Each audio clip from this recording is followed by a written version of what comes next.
Majora's Mask, Chapter 36, Realm of Shadows, Part 2.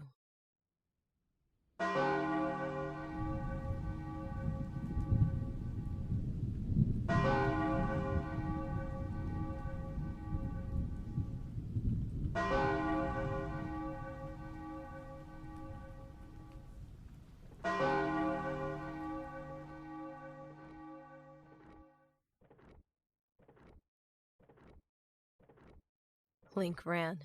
His feet ached terribly, and his tunic's left shoulder had been torn. A festering wound lay underneath, bright red and sensitive to touch.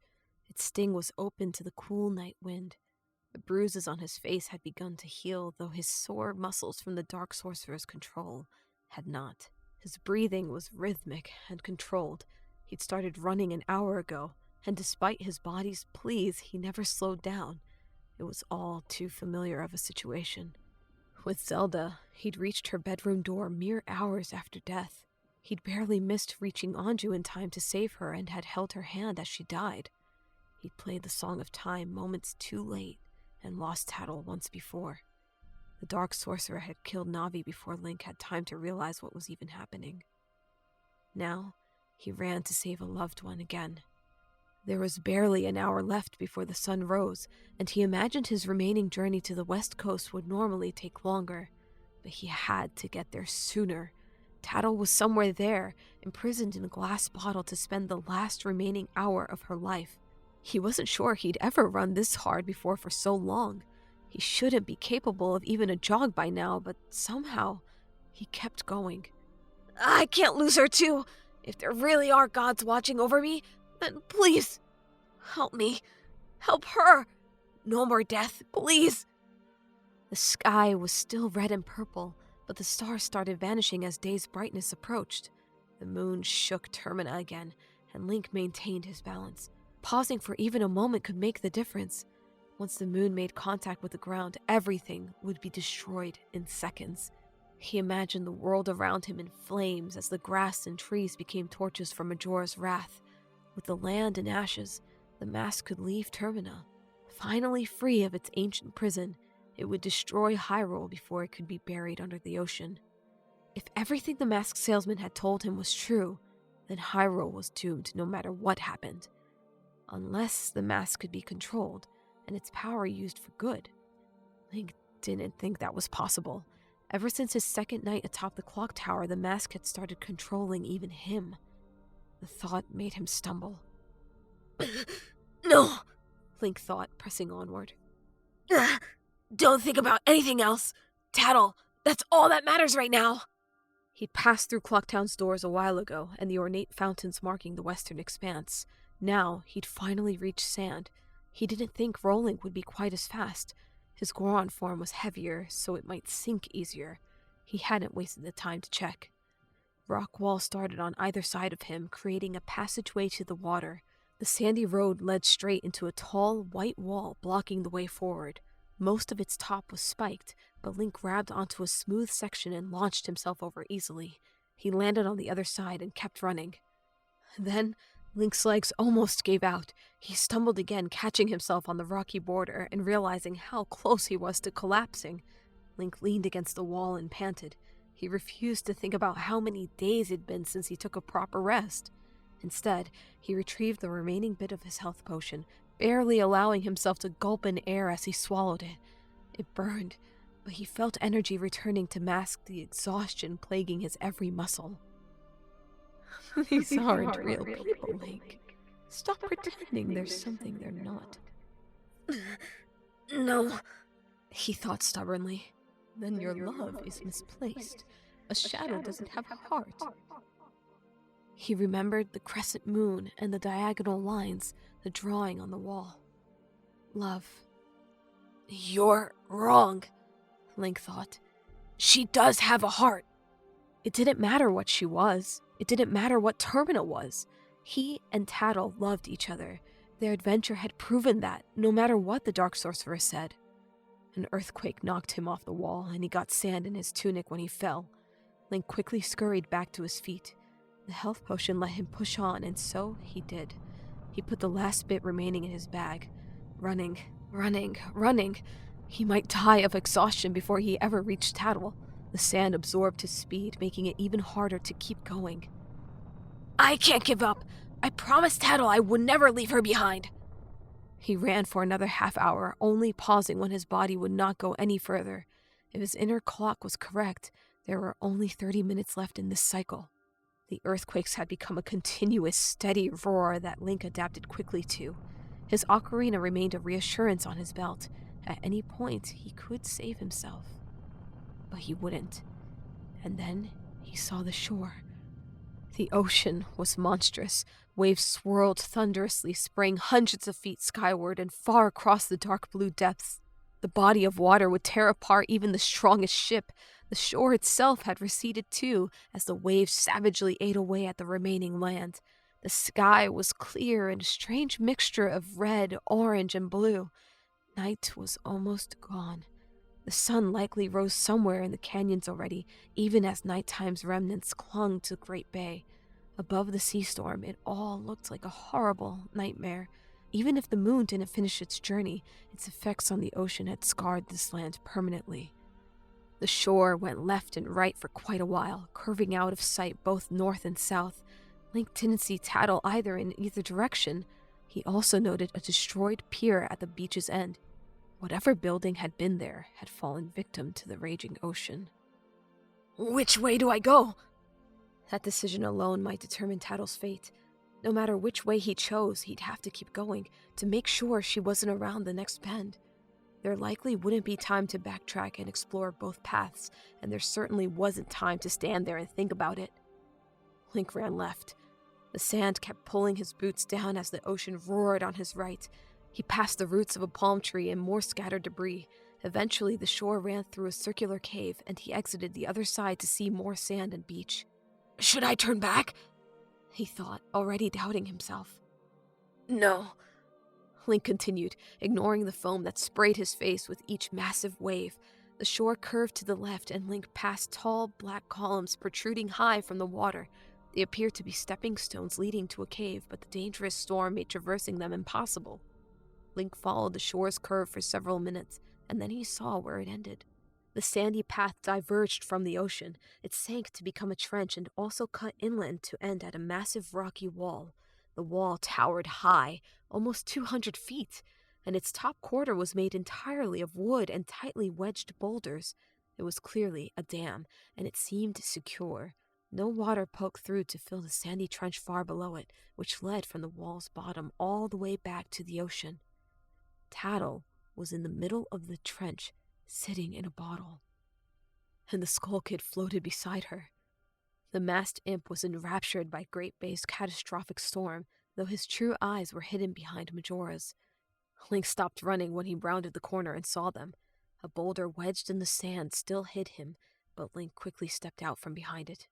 The Skull Kid looked over his shoulder and spotted the hero far below. Tattle found him too, floating up within her bottle ecstatically.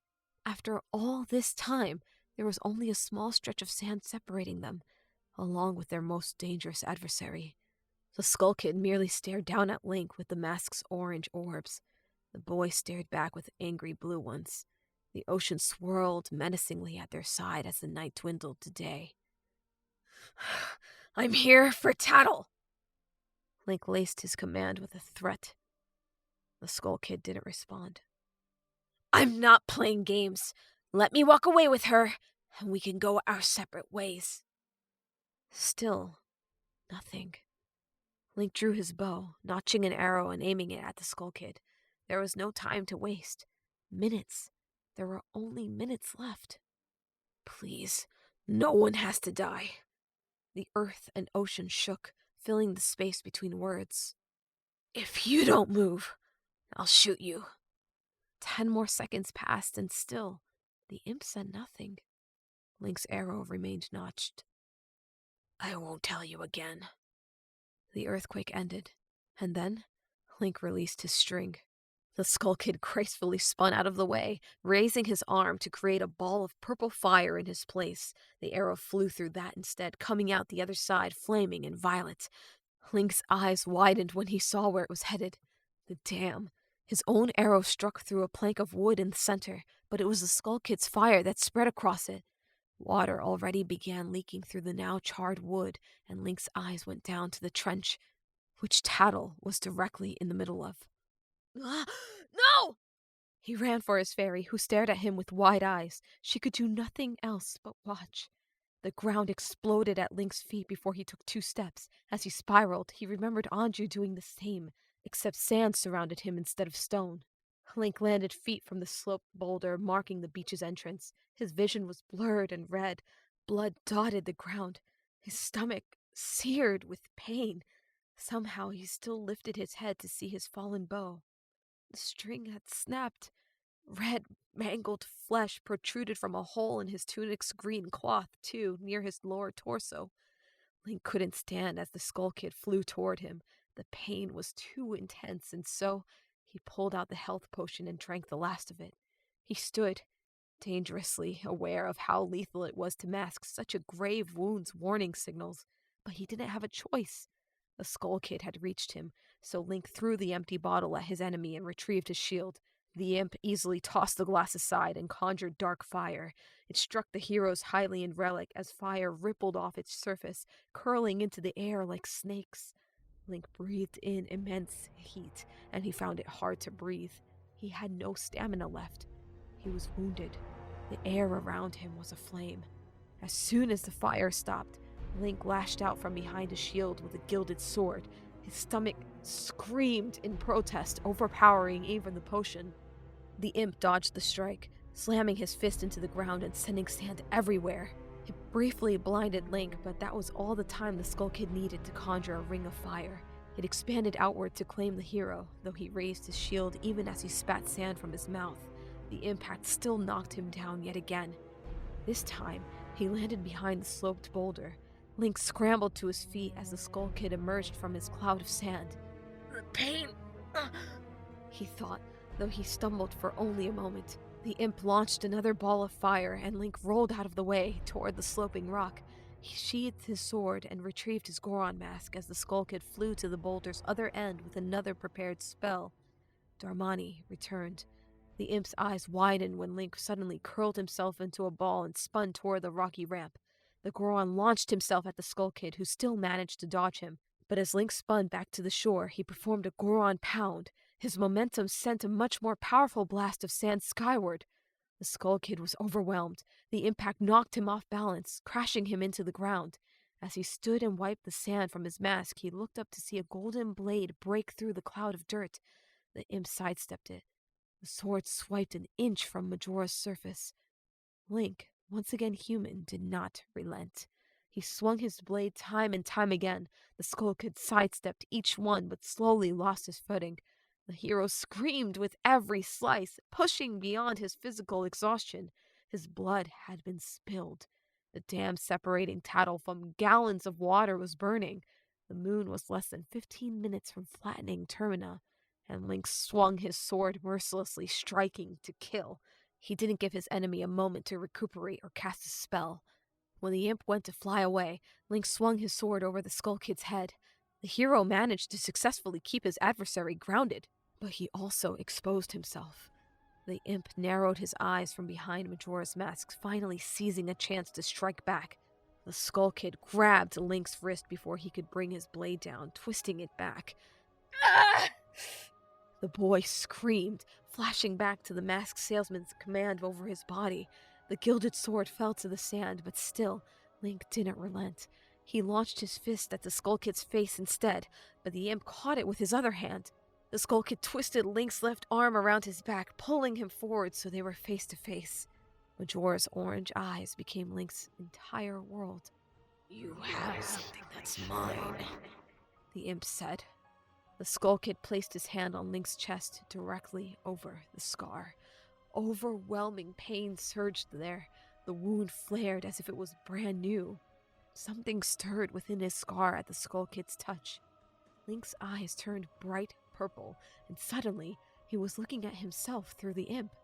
The Skull Kid kept his hand in place. The boy appeared incapable of reacting at all. Then the masked sorcerer slowly drew his hand away from his chest, bringing something with him. The green tunic over Link's scar melted away, revealing a cloud of thick purple tendrils.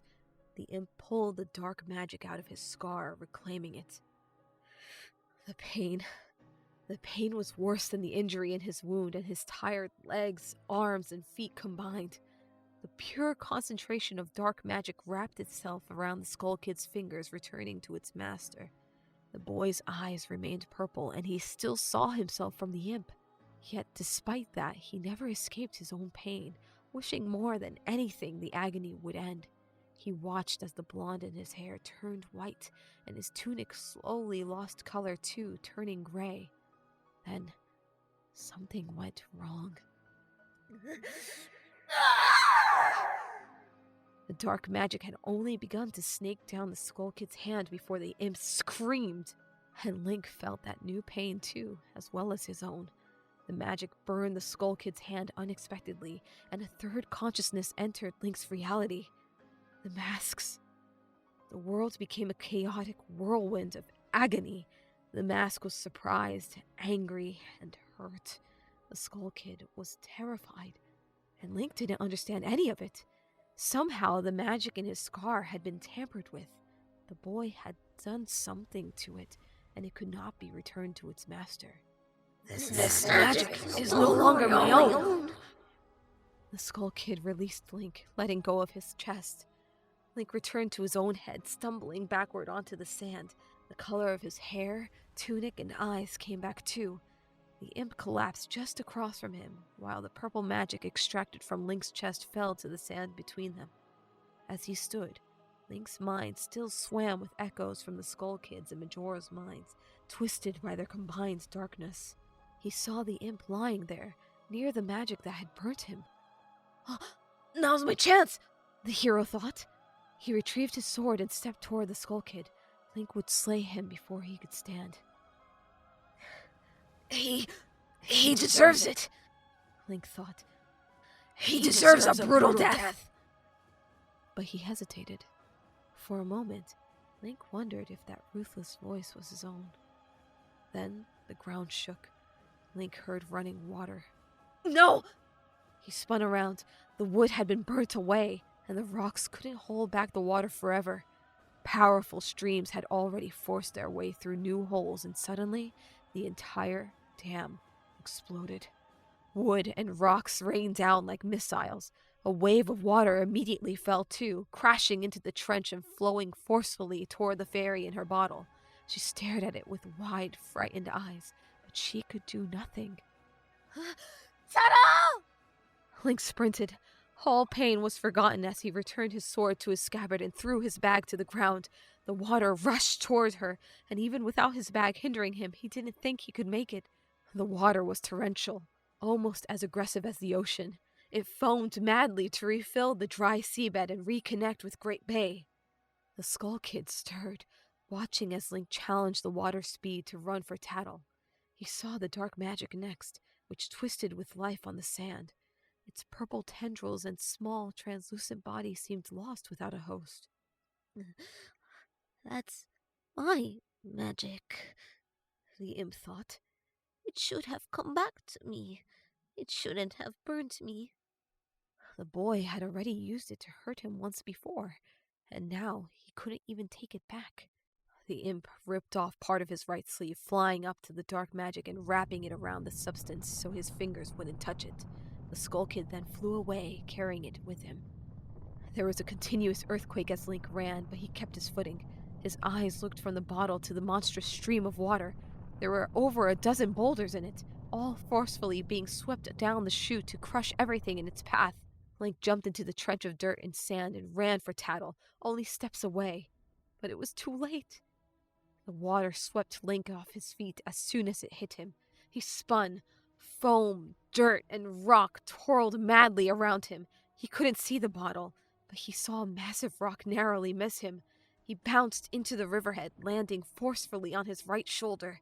An explosion of fresh pain followed. He continued to be tossed around like a rag doll, helpless to challenge the river's will. The spinning stopped when the trench ended. He lost momentum as he twirled into the raging ocean. He quickly tried to straighten himself, even as his right shoulder and stomach both resisted his movement. Eventually, the riverbed came back into view. The boulders had collected right at the trench's end. There were at least 20 of them going from the ocean floor all the way up to the river's mouth. The entire dam system, trench, debris and all, was now underwater. A trail of blood went from the boulders out to Link, originating from his stomach. He quickly swam to the surface, though each stride of his arm was more painful than the last. He gulped in air as he broke the surface. The ground still shook. This earthquake wasn't ending. He looked at the clock tower, barely visible from above Great Bay's walls. The moon was now one massive ball of fire. The tower tilted terribly in one direction, beginning to fall over. Panic overtook Link as he looked around at the ocean's roaring waves. Back on the shore, the once empty trench was now a river. In place of the dam, a waterfall continued emptying into the ocean. Tattle! Tattle! Link screamed. It was hard to hear himself over the roar of the raging water, shaking ground, and approaching moon. His shoulder and stomach hurt terribly as he tread water. Tattle! Tattle! His mind went to the pile of rocks that had collected underwater against the shore's wall. No! He inhaled deeply, diving underwater and swimming toward the boulders. He searched them, trying to find the bottle, her body, a piece of glass, anything to confirm whether she'd survived. But there was no trace. Link swam the entire length of the boulders up and down, noting small gaps between them. He tried tugging on a few, but he quickly ran out of air. Link swam to the surface and took another breath. The salt stung his wounds and made him cough. The world still shook madly. He didn't want to think about how much time was left. The ball of fire completely obscured the moon's face now.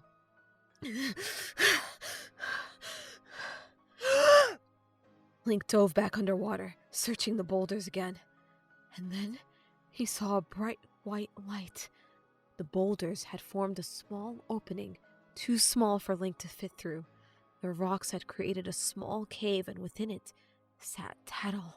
She was in her bottle, which was wedged tightly between two rocks.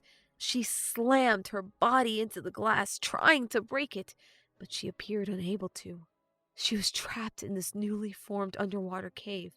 Her bottle's glass was still intact and keeping the water out, but it also kept her prisoner.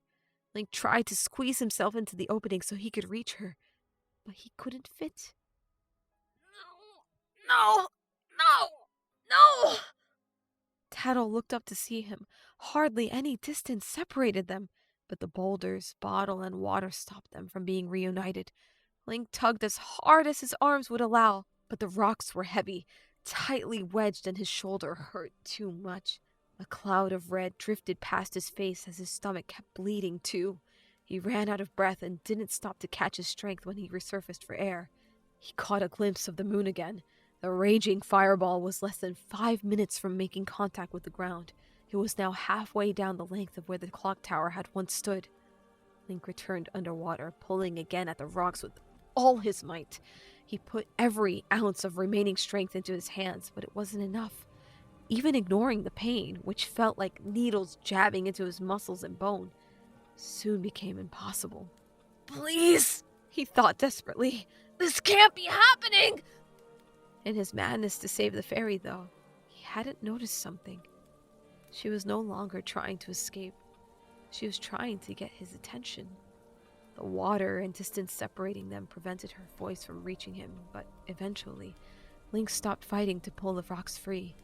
He watched, drifting in place. The boy and fairy looked at one another. The world still shook as the muffled sounds of the apocalypse broke through. Yet, for a moment, all seemed still as Link and Tattle held each other with their eyes. The fairy slowly dragged her finger along the bottle's surface. It had fog there, and Link realized she was drawing something. Her finger curved to bring down one diagonal line, and then another one next to it. She then brought a crescent moon through them to complete the symbol. Love. She looked back at Link and the boy knew. This was goodbye. No! He didn't want to leave. He wanted to stay there forever, to never tear his eyes away from hers, because he knew as soon as he did, he would never see them again. Her wings fluttered softly as she looked up from her dark prison. She smiled, and she nodded. Link nodded back. I love you too. Somehow, he turned away. Link swam for the waterline and broke it, hardly making a noise as he gulped in air. He solemnly swam back to the shore. He barely felt himself crying as he approached the sand. The earthquake hadn't ended when Link pulled himself onto the shore, collapsing just next to the newly formed river. The sand clung in clumps to his tunic as he sat up. He cried silently, wrapping his hands around his knees. He stared out at the water as Terminus shook. The sky was aflame. Daddle, Link said strangely, eyeing the spot underwater where she remained alone. His voice felt empty. His hands trembled as he held his knees.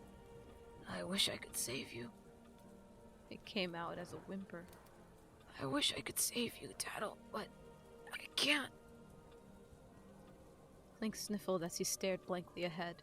He slowly and stiffly got to his feet, half dead as he walked to his bag and returned it gently to his shoulders.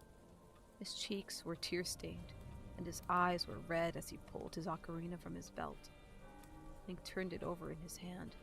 The black mark was still burnt into it. Had the masked salesman won? When he played the song, would he become a shadow? A servant to someone he had slain beneath the tower? His hand shook as he held the ocarina, but he knew what he had to do. If he waited any longer, the earthquakes would knock him off his feet. A rock wall near him crumbled, falling into the sand by command of the moon. I'm sorry. Link trembled as he put the ocarina to his lips and closed his eyes. All he had to do was breathe life into it and play the right notes. Then he could live and find a way to stop Majora. No. Link opened his eyes, looking at the sky now as dark as if it were the middle of the night. No! He put his ocarina back into his pocket. His face twitched with a confusing mixture of anger, grief, sadness, and determination. I won't. He remembered how he had been lying near death on top of the clock tower just after the Skull Kid had struck him with lightning. Tattle came beside him, and Link had told her to fly away above the moon so she could save herself. No, I can't do that! When will you get it through your head that I'm not leaving you? I won't leave you either, Link thought. The boy ran toward the shore, jumping back into the water as the moon continued its plunge. It had torn Clocktown city walls into the plaza long ago, but was now only feet away from hitting the very center. Link swam for the boulders quickly, his bag floating behind him. The boy approached the small cave, finding Tattle lying sadly in her bottle. Her drawn symbol was already fading. She looked up when she saw him.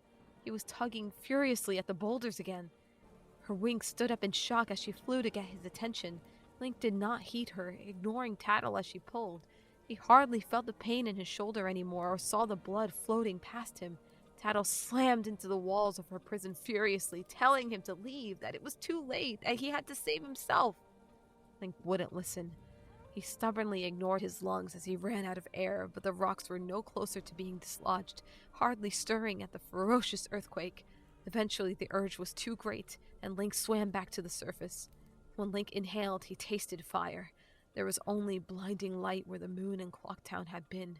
He frantically took another breath and dove again. He felt nauseous as the heat and shaking overwhelmed him. Link returned to the small cave, once again tugging at the boulders, separating him from Tattle. It was futile. They would not budge. Tattle began slamming her fists into the prison again. Link! Go! Link! But he couldn't hear her, and she cried when she realized it was no use. Her face slid against the surface of the bottle when she knew all was lost. Link gave one final tug, and then he heard the most deafening boom he'd heard in his life. It was resonant, finite, and powerful. It sickeningly echoed across all the land, one last sound before the world turned to fire. It was the clock striking 0, the last grain of sand filtering through to the other side of the hourglass. It meant the time was up. Link's mind went blank as he slowly let go of the boulder, staring at Tattle in the silence that followed. It lasted only an instant. The next second, there was a louder noise followed by a horrifying earthquake. The water did nothing to muffle it. It sounded like a terrifying machine bellowing right toward him, roaring deafeningly with unbelievable force. There was a flash of light and heat, an explosion whose magnitude had never been known before. The boulder slapped at Link, pushing him backward. He spun. He felt the water around him boiling as a blinding inferno tore through everything. Then he knew no more.